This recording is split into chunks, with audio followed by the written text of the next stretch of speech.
ഊർജ പ്രതിസന്ധിയും പാരിസ്ഥിതിക പ്രശ്നങ്ങളും വർദ്ധിച്ചു വരുന്ന ഇക്കാലത്ത് ഊർജോൽപാദനത്തിൽ വിപ്ലവകരമായ മാറ്റത്തിന് പര്യാപ്തമായ കണ്ടുപിടുത്തമാണ് MG യൂണിവേഴ്സിറ്റിയിലെ ഗവേഷകയായ അഞ്ജു കെ നായർ നടത്തിയിരിക്കുന്നത്.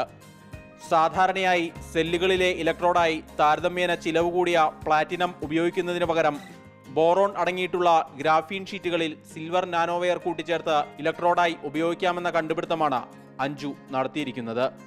ഇത് വളരെ ചുരുങ്ങിയ ചെലവിൽ സാധ്യമാകുമെന്നത് വ്യാവസായിക രംഗത്ത് വൻ വിപ്ലവത്തിന് വഴിയൊരുക്കും. നമുക്ക് ഏറ്റവും കൂടുതൽ കേട്ടുവരുന്ന എനർജി ക്രൈസിസ് അല്ലെങ്കിൽ എൻവയോൺമെന്റ് പൊല്യൂഷൻ അങ്ങനത്തെ കാര്യങ്ങളാണല്ലോ. അപ്പോൾ അതിന് ഫോക്കസ് ചെയ്തിട്ടാണ് അതുകൊണ്ട് റിസർച്ച് ചെയ്യാൻ ശ്രമിച്ചത്. ഇനിയൊരു നൂറ്റാണ്ടിൽ ഇനിയൊരു 25 ഇയേഴ്സ് കഴിയുമ്പോൾ ഒരുപാട് ഡെവലപ്മെന്റ്സ് വരും ഇതിൽ.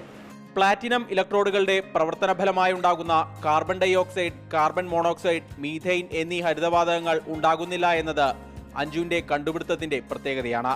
ലോകമെമ്പാടും പരിസ്ഥിതി സൗഹൃദമായ ഫ്യൂവൽ സെല്ലുകൾക്കായി പരീക്ഷണങ്ങൾ നടക്കുമ്പോൾ MG യൂണിവേഴ്സിറ്റി ഈ വെല്ലുവിളി ഏറ്റെടുക്കുകയായിരുന്നു.